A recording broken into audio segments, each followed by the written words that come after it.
entrepreneurs are kind of very cocky sometimes. Can be. We also inherently have this mindset that, oh, I'm the expert at this. No one can do this as good as I can. But when you have your head in the places, you're doing everything. So everything doing a great job, everything that it needs to. So you can delegate to someone who's competent, get things done. That's a game changer. Welcome to Lessons in Leverage, the podcast that takes you behind the scenes of success. We'll help you unlock the secrets of leverage so you can amplify your impact in the world. Here is your host, Spencer Lowe. Welcome back to another episode of Lessons in Leverage. I'm thrilled to be in studio today with Jason. He's here in Utah. And so it's always great to be able to be live. If you're listening to this on Apple or Spotify, feel free to check us out on YouTube and see us here in this very soundproofed room having a great conversation. Jason is an entrepreneur who's founded a very successful SEO business right here in Salt Lake, essentially. I think you started in New York and you've come out here to Salt Lake. We're going to get into that on the show, but I was excited to have him agree to come on the show so we can talk about some of those key lessons from his life and obviously how he's built leverage in his own career and journey. But before we dive into that, I wanted to start out, Jason, just asking you about one of the things I read in your bio, which is I'm actually going to Abu Dhabi this year and I'm going to be skydiving for the first time. So I've never been. So tell me, as someone who does a little skydiving, what's that first jump going to be like as someone who's always been deathly scared of heights? When you're in that plane, you're about to go, what is the mindset like? Tell me what I should know. You're going to have every possible thought asking you, why are you here? Why are you doing this? But as we get older, fear gets great. So if you're up for it, you might just jump out. If you're not up for it or you're kind of unsure, you might hesitate a little bit. If you're going to be attached, they're going to probably push you out. And they're going to make sure I go. With the whole ride up, 15, 20 minutes up, you're going to be thinking, what am I doing here? This is awesome. It's going to be a crazy roller coaster. Am I going to throw up? This is going to be insane. What happens if this happens? Or what happens if this doesn't happen? Your mind's going to be absolutely racing, but it also will be probably the best experience of your entire life. I'm excited. What made you want to get into skydiving? When did you first dive? I did 6 tandems before I got licensed. And I realized at one point I'm just losing money. And at that certain point, I've always liked thrill. I've always liked excitement. And then I also noticed that, as we get older, we tend to make more calculated decisions. Do I jump off these monkey bars or not? And something about that just didn't sit well with me. The aspect of, okay, how come when I was a kid, I'm okay to scrape my elbows, but now it's more calculated. And that was initial driving force. But then you also got movies like Point Break and Power Rangers back in the day, and they have all these skydiving scenes, and that just looked absolutely awesome.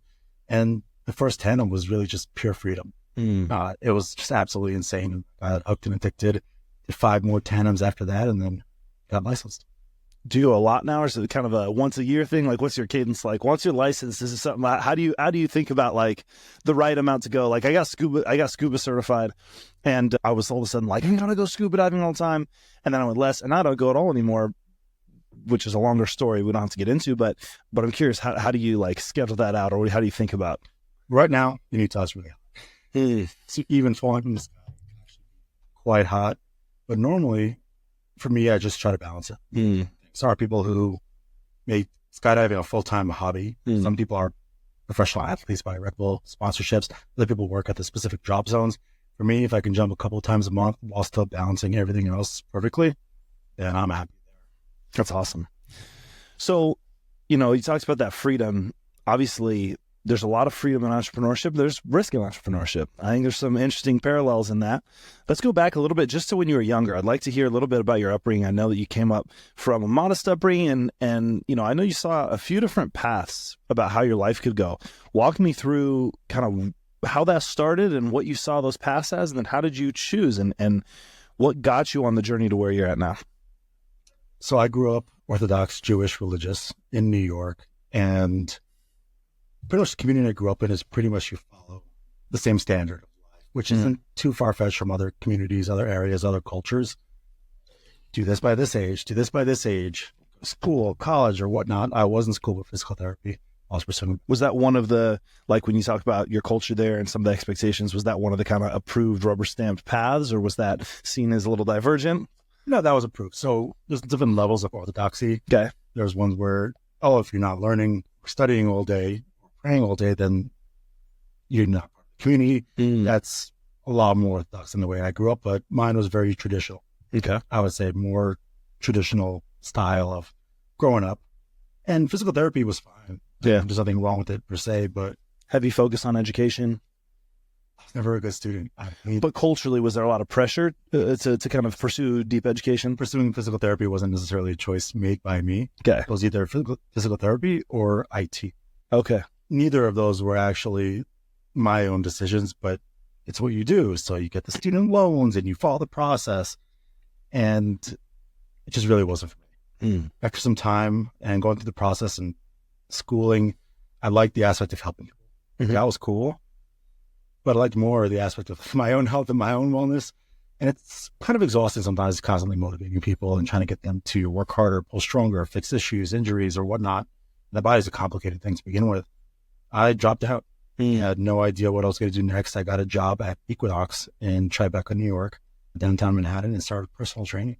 Was that where you grew up? Was within New York? I grew up right outside Okay. of Manhattan, maybe about Cool. which is like most Western. And so when you get the job at Equinox, is that like you're moving, or is that still pretty close to where you're at? For a little bit, I stayed at home. I was take the train specifically to downtown Manhattan, and then over the course of a couple of years, I was able to get my apartment in Queens, and then evolve from there. But I spent all day, all night there, from opening to close. I was in there, just talking with people, networking, trying to build my client base. Because when you started a new gym, they don't give you clients. You can maybe get the occasional new membership that comes in, and you have to train them for an hour for free and then try to sell them. But that's always hard because they're just them for the free session, especially if in a place like Equinox, you'll get people who very well could afford the gym membership, where you get people that are, I think I could just squeeze this in and then can't add personal training on top of it. Personal training is a luxury.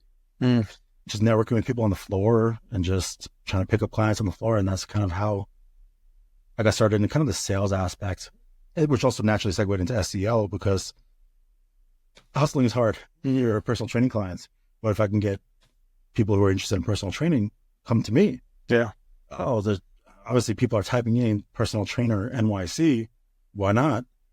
Be cool if, I had all the flashiness and the websites there. And that was kind of the SEO journey. I remember in the Equinox Cafe in their main lobby, I was on my little tiny laptop just building out a website. Led me to where I am now. Was there a lot of personal trainers doing that, or was that a little against the grain in terms of kind of building out your own online brand and trying to get people coming to you, or do most of them just show up and go, I'll take what Equinox sends me? I'm sure people were doing it, but it was under the table because we actually have to sign a contract at Equinox that we won't personal train within a certain geographic of the gym because it would be competition. So I'm sure people went to, there was one instance where we had a client come in, and he was my client, and he's like, listen, I have a gym in my building. This is Tribeca's wealthiest area in New York City. How about I give you cash to come to my building and train me? I don't have to pay this membership fee. I don't have to pay the expensive personal training. You're not getting your smaller percentage out of it. And again, that's technically wasn't allowed. Yeah. Enough leeway at this point. That's how I found my very first personal trainer. I was at a gym working with her, and then I left and was like, I'm going to go find someone outside the gym just as a heads up. So if you want, and she's like, okay, come to my house. She had a gym at her house. And so I went and was training there. And now my wife still trains with her to this day. And the feast that they take off the top are pretty wild. But yeah, I think that's a really interesting concept of once you're, kind of the lane that you're going to be in. So for you, that started to be personal training. Being able to find a higher leverage way to get clients, because if you're beholden, what I don't like about that model, what I think is a little unethical about what a lot of the gyms do is they're making you run your own business as like a 1099 contractor, but then they're hamstringing your ability to build your business. And that pisses me off. It's one of the reasons some of the advice I end up giving to people that are starting consulting agencies that come to me. One of the first things I tell them is don't subcontract for anybody. It's so tempting because it's like, oh, it's easy money and they'll keep giving me contracts, but it's at a lower bill rate and you're always beholden to them. And you usually have to sign non-competes and everything. And I'm like, you want to own, it's more worth it to take the time to own the relationship with the customer, because now you have all the upside. You get to keep that customer, you get to serve that customer long-term. So it's a little bit the harder path up front, but it's so worth it. And so, yeah, I think it's kind of shady, some of the stuff those gyms do, but you were smart enough to go, okay, I need to own the relationship with the customer. And so did you make a transition then to full-time personal training outside of Equinox, or did you see pretty quickly hey, this SEO stuff that I'm doing to get more traffic in and of itself is a more valuable skill. Tell me about where did the light come on there around SEO or, stepping outside? Yeah, it was actually kind of a paradigm shift where I'm like, screw personal training. What if I can just help businesses? Again, this is me just exploring the other market. And there's a lot of things I went into, of course, learning SEO, years of testing and failure and whatnot. And my thought process was, okay, let me just freelance as an SEO specialist. It's a huge market for freelance. SEO was also very, very different back in the day where a lot of things were automation and click buttons. I guess maybe it's coming full circle now in an interesting way, but it was just a lot of spam. Spam worked really well. So I said, screw personal training. SEO was kind of the big one. And I just started creating a bunch of websites for things I was interested in to hopefully make money with affiliate marketing. Went on, now it's Upwork, but it was Elance at the time before Elance and Odesk merged. Got my first client, my first paying client. I tried offering free SEO for testimonials and case studies as much as possible. That also wouldn't exhaust me and cost me too much money. So that was kind of the initial way I got started. But I think once I quit the mainstream commercial gym, that was it. Yeah.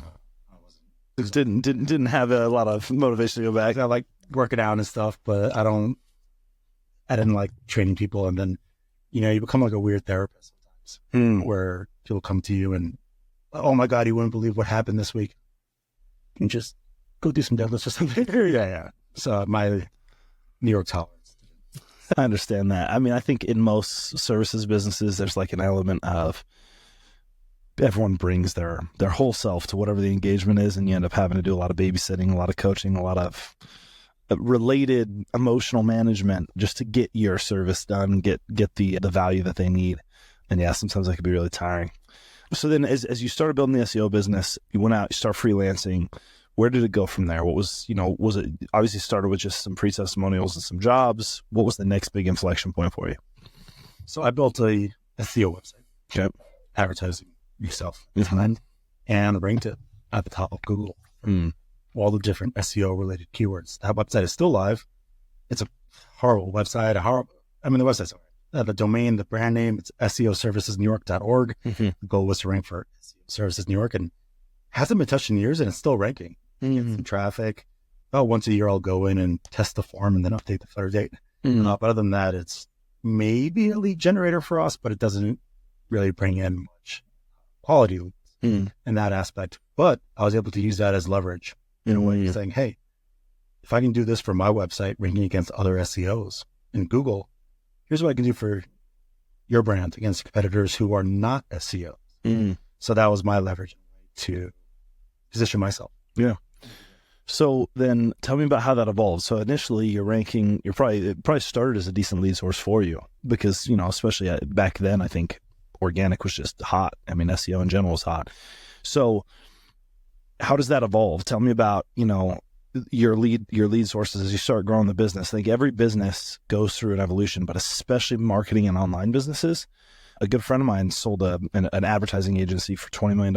And he's like, dude, I got out of it because every 6 months I had to reinvent my company around all the changes in the algorithm, And I think in general with marketing, that's kind of the game you're playing. You're playing the game of something was working and then things are going to change. And then I've got to be expert at sort of repositioning, finding the next one. So I'd love to hear about your evolution on that. What were some of those key changes?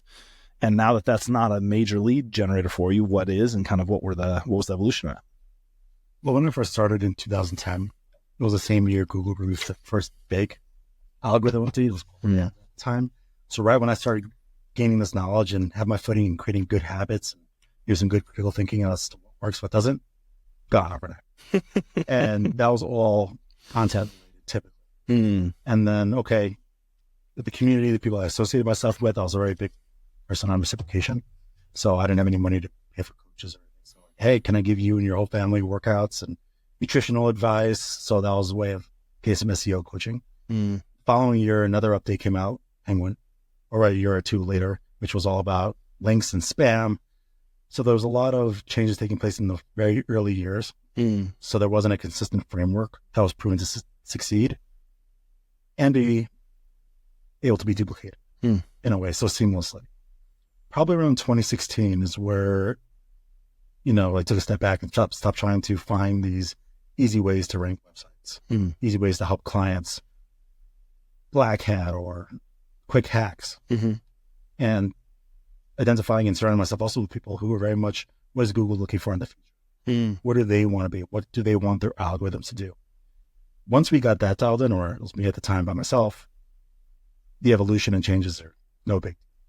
So we were able to just quickly evolve or adapt, or maybe just change some mindset and stuff. But for the most part, our actual executions and what we were doing relatively remained the same. Tell me about that. So what are some of the tenets there that you settled on that go into that framework? What is Google looking for? I think probably a lot of people watching would love to know.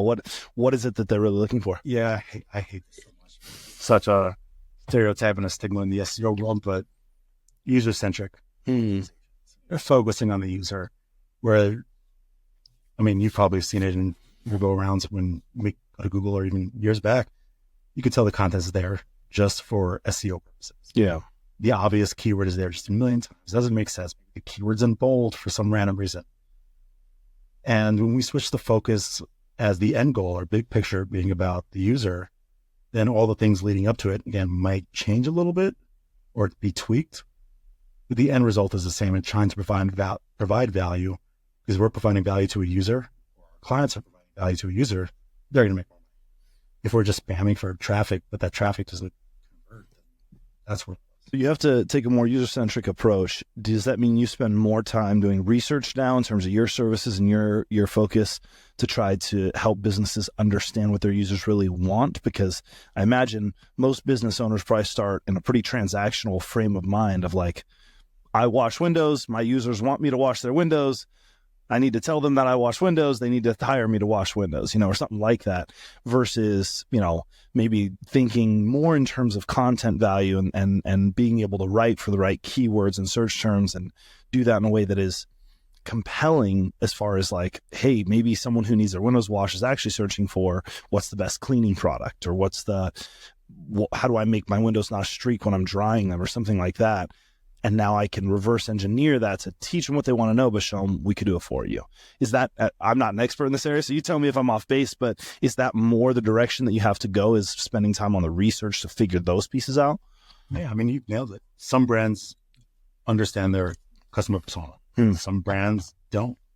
We have the advantage at our SEO agency, Break the Web, of really only working with in-house marketing teams. And one of the foundational marketing exercises traditionally is building out your customer avatar. Yeah. What's their pain points? What's their status in life? What issues? What's solved when they become a customer? Where do they hang out? What sources online do they get information from? So we do have a lot of material that we can use to leverage in the discovery process and build an SEO strategy from there. Okay, are we going to target keywords that are going to bring in a lot of traffic? But again, they're so informational, no one is even thinking about spending money typing this question. But are they kind of maybe, do I need to spend money? Do I not? Or where do I spend money? In those type of consideration phases, it's a lot more valuable. And our clients, for the most part, have it down, which makes the whole process just significantly easier. We would interview them. We have a whole bunch of questions, like an hour interrogation. But sometimes they say, hey, we have all the material, collateral documents. You want it? Oh, yeah, that'd be awesome. And we might pick their brain on some more aspects there. But our clients really have their ICPs down. And that's because your persona is so clear in terms of working with marketing teams that already have that figured out.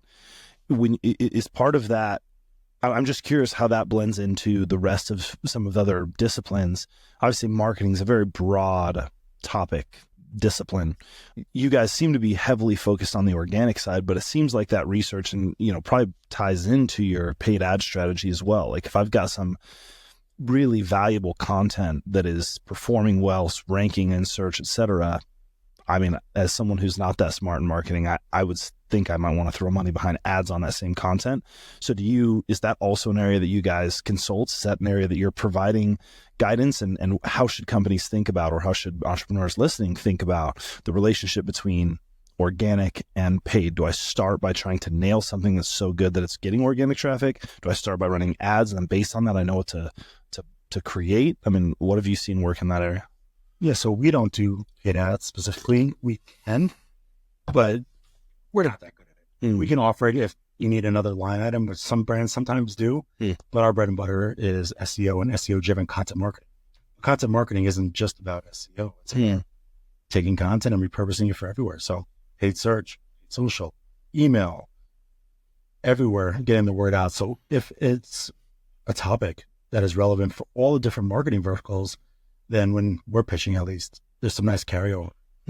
If we sometimes will ask our clients, if they have the departments, what are some common questions from your sales team that they often get, whether it's live chat, whether it's email, that maybe we can answer if there is some SEO demand there as well, and non-branded to capture new traffic.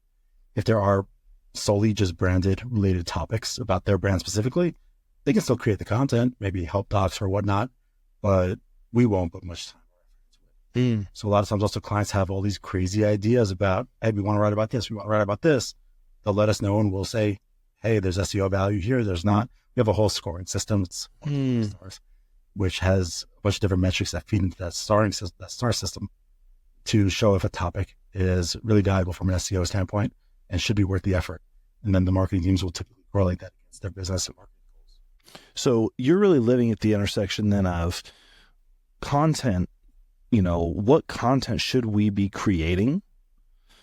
And then the marketing teams are taking that and then distributing it. That's going to do organic, search, but then they may use that across all their other channels, because that seems like a key pain point for a business. I mean, I know for us at times we've had this pain point of just what's the right thing to create. We think this is valuable. Do people want to know about it? And so trying to figure out this is the right high value content that people are looking for and will find to associate with their business.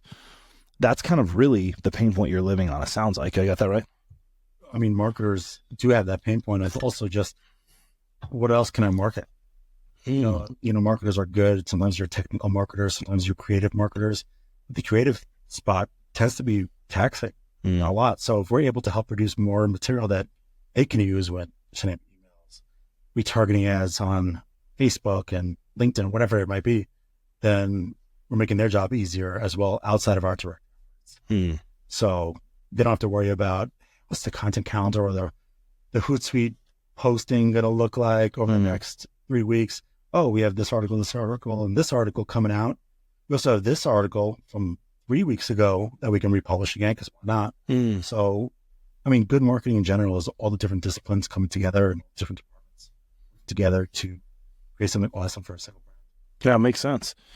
So talk to me about AI. What are you seeing? I'm very curious, because SEO has gone through these really big changes. At one point, like you said, it was all, keywords and website just hacking, doing things in that regard. Now, way more value-based, way more user-centric. So I'm curious, where do you see AI either fitting into your business, disrupting your business? Obviously AI is probably going to disrupt search in general. So just what are some of the things top of mind for you around either how you're using AI or how it's going to disrupt SEO? Yeah, I think everyone has their own opinions on AI. Everyone's not here, but you are, so you get to share yours. I think AI is not true AI first. It's large language models. Yes. So it's just using existing data that's out there from scraping the web, all the source material that was given to it. So critical thinking is out of the window. The question is, again, can it really help users? And I'm speaking mostly from a search standpoint. Okay. We don't use AI for content. AI content has not been that great. Some people say it ranks well. Sure. Some people says it doesn't, but we like to have very specific messaging, and the same amount of time you're going to spend just re-editing and editing and editing, or just re-prompting and prompting and prompting. Get some subject matter experts to write an article. Yeah. It's just not there yet. I think AI and OpenAI with APIs and various different tools, you can make workflow a lot easier. Sure. So there's things that we've implemented in our own workflows with API keys just to make what would be time-consuming tasks just a little bit faster and easier for both, again, profitability in a way, but also mental sanity. Copy and paste or whatever the simple task might be. Those are the use cases we've been really enjoying with AI, but Google's release of AI overviews at this moment, time of this recording, has been nothing but a giant shit show. And the results have been really unimpressive for just about everybody. We speak with a lot of our clients that are in-house marketers that are also have AI overviews very much top of mind. They're frustrated because the AI overviews suck.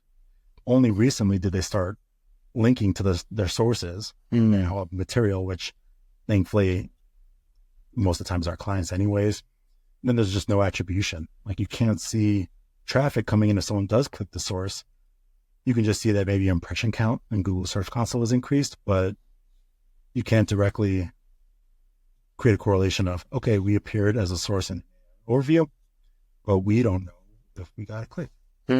So all that to say, AI overviews or AI just in general, I think there's some study I saw a while ago that consumers have significantly reduced the amount of ChatGPT usage. Meta obviously is kind of throwing it in everyone's face at this moment too. People are just over it. So on one hand, you have traditionalists or people like, I assume you're my age, people around our age who are kind of going back to the old ways of running search. We have the new age, the new generation that's using non-traditional search engines like TikTok and YouTube. And there's optimizations there as well. But it's kind of a fad and it's not helpful. In my opinion, it's not really that helpful outside of just automation. Interesting. Okay. So I think there's a lot of value in this idea of one of the things you said, which is having subject matter experts write articles. I think we toyed around. We built in our company, we built a article writing AI backend that was just writing us articles on a daily basis. We'd feed the prompts, it'd write us articles. We'd have one of our subject matter experts review it for accuracy, add screenshots, do different things. None of them got a ton of traffic. None of them were really bringing in, much. And so it's not to say it wasn't valuable. There was some value in it, but I know for a fact Google is trying to actually weed out that stuff because it was so easy. So there's a nice little period there where it's like, oh man, no one's doing this. But now lots of people are doing it. And I think in a world where AI makes creation of content fast and cheap, it increases the noise significantly. And the question I'm thinking a lot about is whether it's Google or OpenAI or Anthropic or whoever, someone has to figure out, and it's probably going to be AI based, in my opinion. You're going to need AI to combat AI. So you're going to need to separate the signal from the noise. The larger the volume gets, it's harder to find the best stuff, but the best stuff gets more valuable. And so this idea of the subject matter expert and being able to truly offer a perspective that's unique, that's original, that's high quality, I think that's, at least in the short term, maybe we get to AGI at some point where it's really thinking, quote unquote, on its own.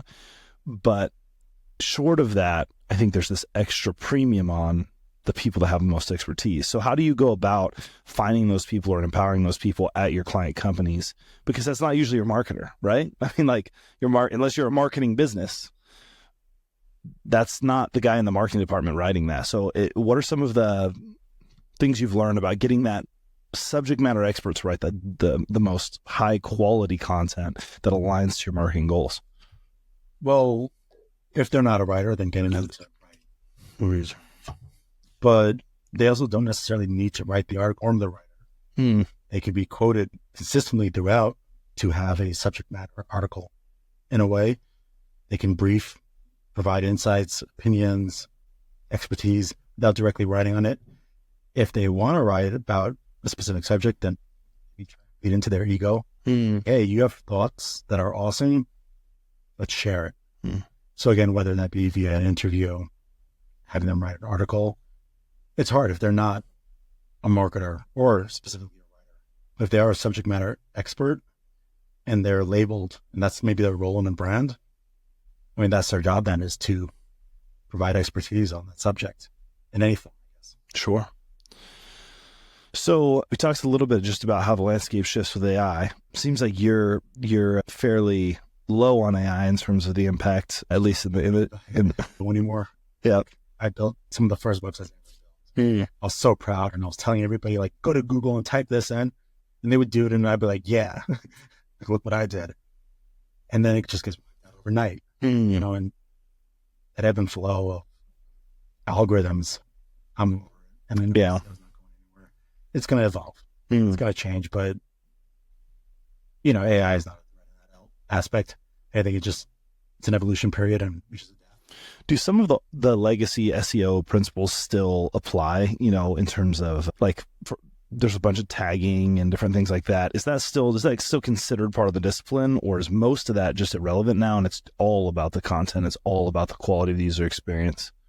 I think there are probably ways you can use tags in a creative way that also does provide value, maybe like a topical cluster way where don't go crazy. Like old school was 1 million tags in every single post. Yeah. Medicube, sorry, and Evergreen hasn't been quite a while. But you could use tags as a category about a specific topic, and all the posts and live into that primary topic just helps build a really nice texture. I know, for example, the way Shopify and their CMS organizes their blog categories is by tag pages, so to speak. So we advise our clients don't go crazy with tags. Yeah. Get like 1 tag. Yeah. Maybe 2. But then when you have the same articles appearing for 1 million tags, just website. But there are still things, and this is kind of heading a different territory, SEO, that very much have been shunned for the last decade, but also still very much work. They're kind of more on the gray hat side of things and non-traditional methods. We don't do anything like that with our clients. Every so often I do some tests on sites that I constantly testing. Very much like you, I created an affiliate site in the micro niche health space with AI content. It actually brought in revenue. Laughable revenue, not so much. Moved on. Yeah. But yeah, I think when it comes to links and the way you go about links and cloaking and stuff, I mean, this is a whole nother territory in the gray hat space of SEO. But sometimes it's a good reminder that maybe algorithms are not as advanced as we make them to be. Yeah, sometimes the latest and greatest thing still has components of what it always used. I think that, if we were able to peek under the hood of what the algorithms at Google are doing, I would be shocked if there isn't some weighting of 20%, 40% that's like all the legacy stuff. Just like all the stuff you used to use, let's weight that. And then here's the other stuff. Because, Google's seen backlash when all of a sudden they push an update and it's just miserable and user experience goes way down. Like, oh, okay, well, maybe that was too far. Let's measure that in. They're playing that game too, as they're trying to optimize, as are all the other search engines, and it's, you mentioned this, but increasingly search is all over the place. And so I think a lot about YouTube and, these other video platforms. Is there a whole different process for finding out what works on those platforms? Or is it more that when you've researched the way you guys research for the quality experience for the user, that just carries through? What have you seen there? So, we don't do much to, I actually don't have TikTok, so I don't know much about TikTok. You don't want to give the Chinese government all your data? I'm trying to reduce my artificial dopamine. Okay, sure. I know how addicting they can be, and yeah, I have better things to do. I'm with you. Same choice, but I have it on my phone because I post, so I have to look at it occasionally, but I'm with you. I think it's a big time step. But most of our work doesn't really have much to do with optimization for YouTube, but YouTube very much has a very different algorithm. Things like click-through rate, watch time are all very much part of the YouTube algorithm. Of course, keywords and titles and stuff, but it's completely separate. So we don't do much there. If there is demand for a specific keyword or keyword set in Google search, there's likely the chance that if it's super informational, that demand might exist on YouTube. So if we can merge the two together, like video and an article, aim to kill 2 birds with 1 stone in that area. And then we just don't dive too much into the YouTube SEO. Yeah. Yeah. We would offer, I've never offered it, but I've gamified it in a way, but nothing that is billable. That makes sense. So walk me through then, we dove into SEO because we got into it, and it's a very fascinating topic to me. But I want to come back a little bit, maybe to close out, just back to your journey. So what were some of the key inflection points? You mentioned, I think we said 2016, you're still by yourself, you're kind of, growing then.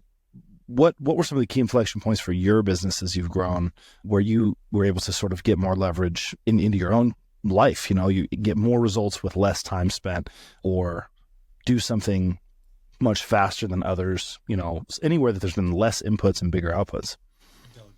That was probably, entrepreneurs are kind of very cocky sometimes. Can be. We also inherently have this mindset that, oh, I'm the expert at this. No one can do this as good as I can.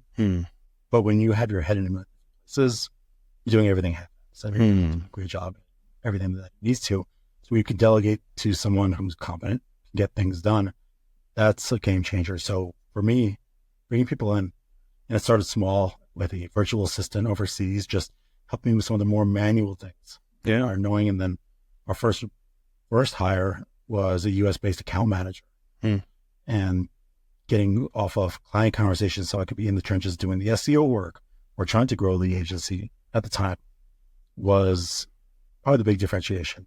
Getting help and realizing that, oh, you did this while I was busy doing that? That's cool. That would have taken me 6 weeks to do. That's awesome. Yeah. Yeah, that's huge. I mean, I love delegation. I think that most businesses, my hypothesis is that most entrepreneurs and most startups start with either labor leverage or technology leverage, some version of one or the other. They either are like code-based businesses where they're able to use a lot of automation initially and then they realize they need more people, or they're service-based businesses, which I think is the larger cohort, where they realize too much for me to do. I've got my head everywhere and I need someone to take some of this off my plate.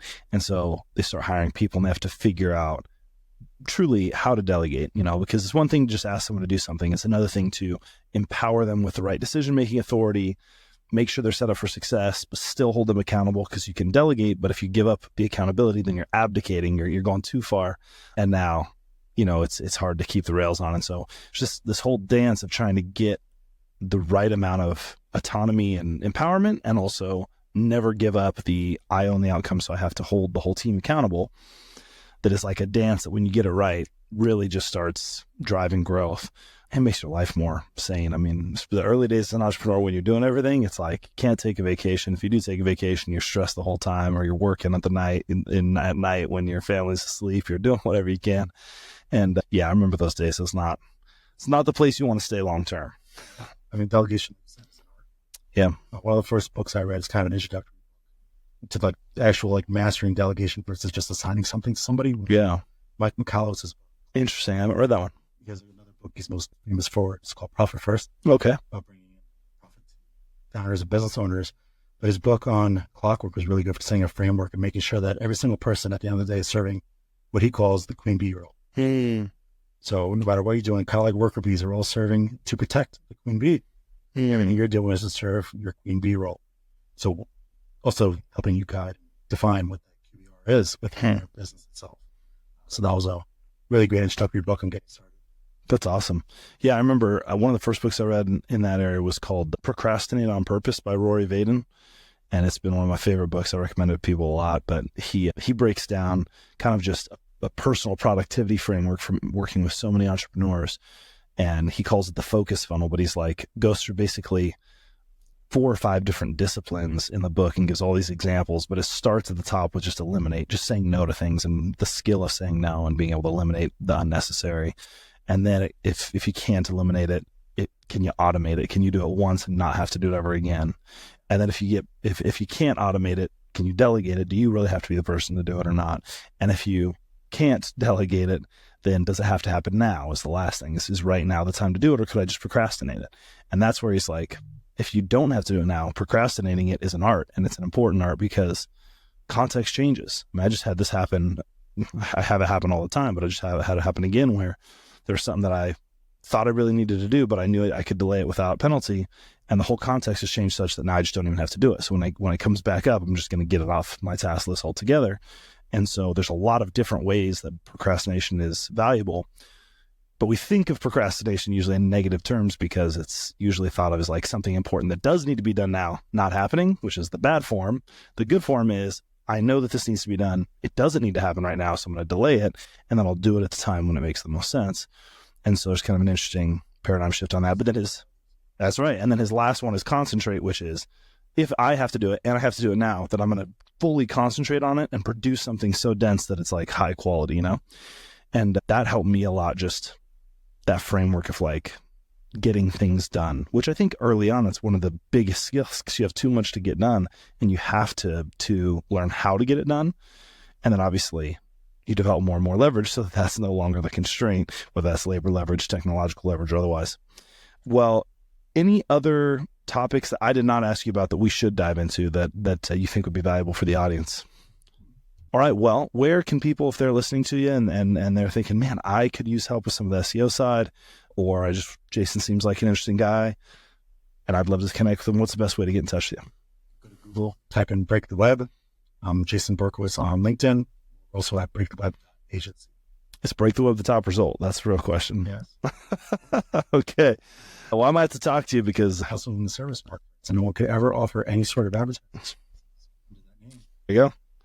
That's smart. That's a lesson I learned the hard way. I'll tell you about it after we end the episode here. But thanks so much for coming, Jason. Appreciate you. Hey, before you go, I have a small request. Our mission is to empower as many people as possible to maximize their potential through the power of leverage. Could you help us in this mission by leaving a review on iTunes, Spotify, or YouTube? And if you know just one person who would benefit from today's episode, would you please share it with them? Your support means the world to us, and we are thrilled to have you in the community. Thank you for being a part of our journey and helping us grow. You can find show notes for today's show and past shows at lessonsinleverage.com, which also has links to connect with me personally and connect with our various podcast channels across your favorite social networks. A big thanks to Solve.cloud, who sponsored this episode. They're a group of expert consultants that help SaaS and financial services companies to implement, optimize, and manage Salesforce.com. They can help you with custom integration solutions and are helping customers to implement some of the most important generative AI technologies. You can find them at solved.cloud. That's SOLVD.cloud is the URL. Thanks again, and we'll talk soon.